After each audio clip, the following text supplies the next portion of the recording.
Hey guys, welcome back to my channel. SG dropped a balance patch review like yesterday, and it was pretty interesting, so I want to talk about it. Um, if you look at the list of things, it's not what I would expect. It's smaller than normal, but I guess we have the Constellation changes to make up for it. And we see a bunch of strange names on here, like LQC is not one of the units I would have expected to got buffed, especially since she was buffed so recently, like, like 2 or 3 patches ago. It's fine. RB and like BMH and other Mimi ML5s like Dragon King Sharoon are just like rotting in the gutter. And then she just like doesn't care. But that's fine. But yeah, let's get into it. LQC changes, the buffs, like if you read them, basically they're just saying that like if you pick Aethene, LQC is like a 1-to-1 counter now, which is pretty nice. Because the only dark unit in the meta that really requires extinction is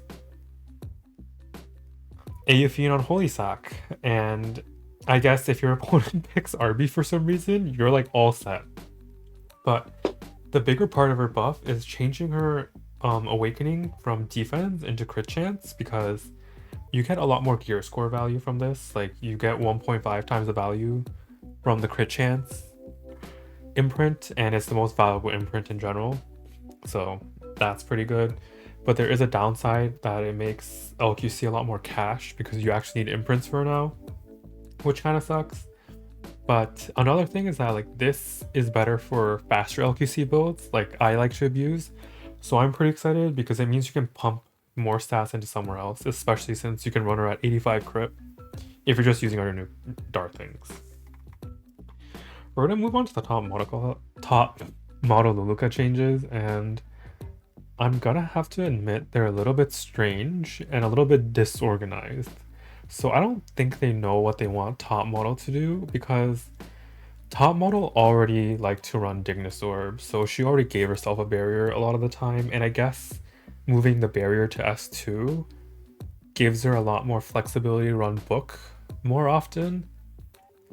But I'm not too sure, especially since top model is already like a really aggressive unit. So what is the point of giving a skill just to give yourself a barrier that doesn't really do anything? It just invites in, not skills that punish non-attack skills, which is like whatever. Her S3 buff is kind of nice. She really needed the increased damage on her S3 just because you would pick her into like really tanky teams and she just wouldn't kill anything because mid is so broken now with like escort and adamant and stuff. We'll have to see the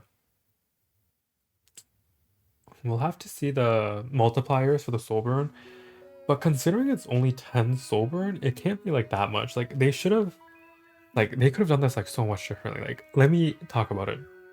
So since she's more incentivized to run book, like why not just make this a 20 soul burn, like increase the damage dealt by a lot, like A. coli or something, so like you could actually justify running her as like a aggressive unit, especially since she doesn't need to actually press her S2 if she doesn't want to. And they kind of just removed her S1 attacking twice, which is like not that big of a deal, but they could have like added in a condition that if she has a barrier, then it'll proc 100% for the dual attack or the double attack. So that's like a weird missed opportunity. But I'm not sure I love these top model Luluca changes. Like they seem a little bit half-baked, if I'm gonna be really honest. We're gonna move on to Requiem Rana, which actually got like massively buffed. So there's two parts to it. So her S2 passive got the 1-turn condition removed, which basically means like openers with like not spammable, like extra turns basically allow Rowana to cut to the front no matter what. So like think of a Ran, a Peyra, a C. Lilius. So before, Requiem Rowana would be cucked by like CR cutters like Aethene or Politis passive, like one of them. But if your opener has like an extra turn, so she can push her twice by 100%, it means she can cut to the front by 100% or like 200% and push to the front no matter what. So that's like a pretty good buff because it increases the good matchups ML Rowana has. So that's nice. And her S3 got like massively buffed. So like 2 seasons ago when ML Rana Cleave was really popular and everyone and their mom was running like Ranzio ML Rana Cleave, the main counterplay most turn 2 players took was that they would just put immunity on every single unit. But ML Rana is like unironically a unit that can hit 300 effectiveness if she really wanted to. So not a lot of things can really resist this. And now that she's able to strip immunity, it means that you have to pick a protection set or like a barrier into ML Rana plus immunity on everything just to counter one unit. Kinda doesn't sound balanced, kinda sounds really disgusting. And they did buffer in the correct way though, because like ML Rana did not get to use S3 more than once. Like it was really generous to have ML Rana take 2 or 3 turns in a match, if I'm being really honest.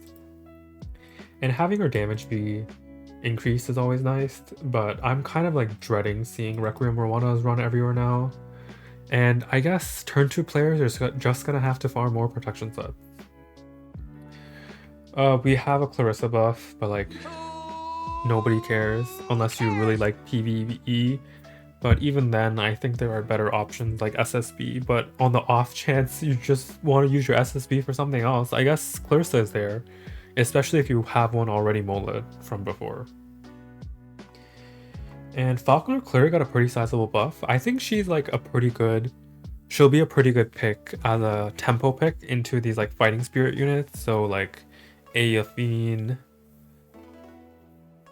Lone Crescent Bellona, because she can kind of lap around them and decrease their resources, which really limits their value, which I think will be really nice. So I think you'll see her as like a niche like 4 or 5 pick against like certain teams as a pocket pick and standard. And we're gonna move on to the Victoria's Flag buffs, which basically made it a lot more like a lot more good in general. So it's like it's kind of like Ken's anal beads, like that artifact that increases attacks on a single hit and decreases damage.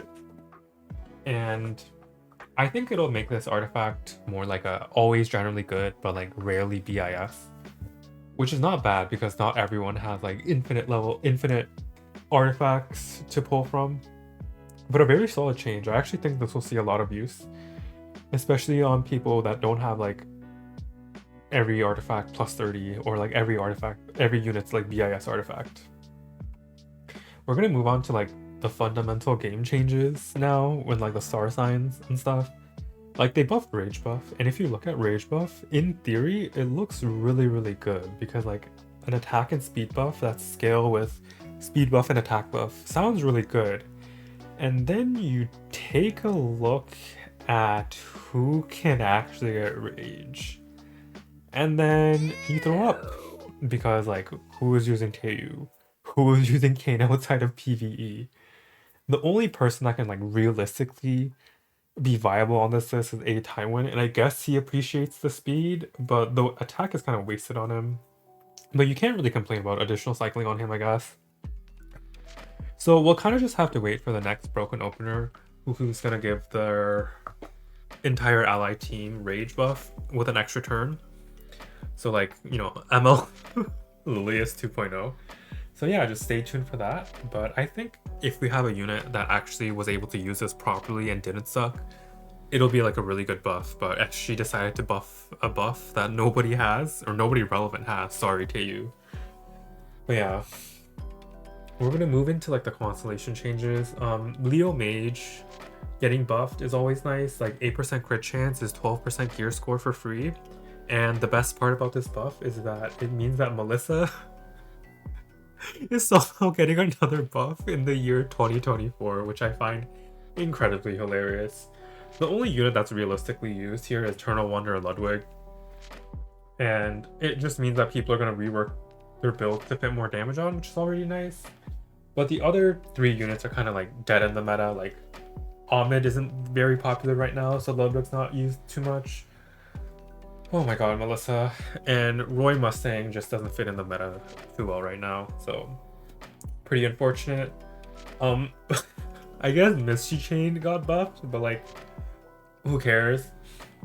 we're gonna move on to Virgo Mages, which basically is the star sign that I'm like kind of side-eyeing the most, you know? Like it's a little bit suspicious because pushing a unit to 121 base speed. So do you guys know any other really oppressive meta units that are openers at 121 base speed? Yeah. So this sets up for SG to release another unit down the line, which is basically at an opener speed tier above 120, and they're DPS, and they bring their own book. So how fair and balanced would that be? Because like it's not too bad right now, because Architect Leica and Kaura can be built at like 310 speed, don't get me wrong, but they don't really blow up your team like they do at 270 or like 250. Like they have to sacrifice some speed to actually like really dent slower tankier teams, but it opens the floodgates for like future units that can abuse a star sign much better than Kauric or Leica. Like basically units that are designed to be like strictly turn one and not just like a mid-speed like 270-ish unit. Kind of spooky. Top Model Luluca gets another buff in her base speed, which makes it a little bit better as a opener because it gives her a little bit more of a competitive speed tier. It's only one slower than Lua, so you could actually see fast top models now. And even before with the Mage Frenzy, a lot of people actually did like to run top model cleave, but the meta's changed a lot, so I'm not too sure how down people will be to try it here. But I mean, they could. Like nobody still uses Vivian, but I guess top model would. Carrot gets like 4 speed, I guess, but like who uses Carrot nowadays? We're gonna move on to Pisces Mages, which got like a pretty nice buff where they kind of changed them from a crit chance star sign to a more supportive speedy star sign with bulk. And Alots gets a buff to match the base speed of Ahmed.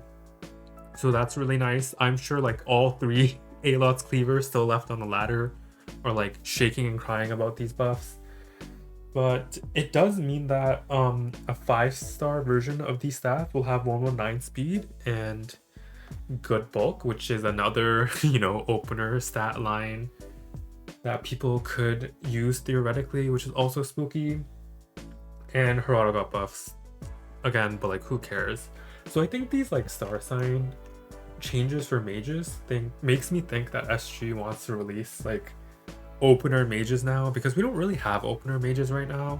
We have like AOL and who else is like not a lot of mages are used as openers, but by giving them access to these type of speed tiers, it does really make it possible, because 119 on a non-attacking skill opener is like pretty good, because like that's only one slower than Lua, and Lua's like commonly picked as a speed contester, and 121 is Sea Lilia's speed tier, so it's nothing to scoff at. So I'll basically have to keep my eyes peeled for what's coming next. I was gonna use my Mystics to pull for Model Rana and play Zeo Para Standard with Model Rana, but I'm kind of like excited to see what they're gonna do with these star signs, especially since like ML Politis and other units are coming. So keep an eye open for that. Like this was actually like a pretty decent balance patch if you just don't look at top model and Clarissa. So like pretty good for SG, not gonna lie. But yeah, that's it for today's video. It was basically just me yapping, and it wasn't that long since the balance patch notes were that long. And sorry if I made it seem like I was gonna quit E7 videos altogether. What I meant was that I'll slowly phase them out. Like I'll still play E7 because I love the game, but I think I'm gonna go for like one last serious E7 push into Legend, and then I'll just like forever hang out in Crab and be more chill, unless the season's really good for me, because Song of Stars Lua like just destroys the meta or something. But yeah, that's it for today's video. As always, thanks for watching, and I'll catch you next time.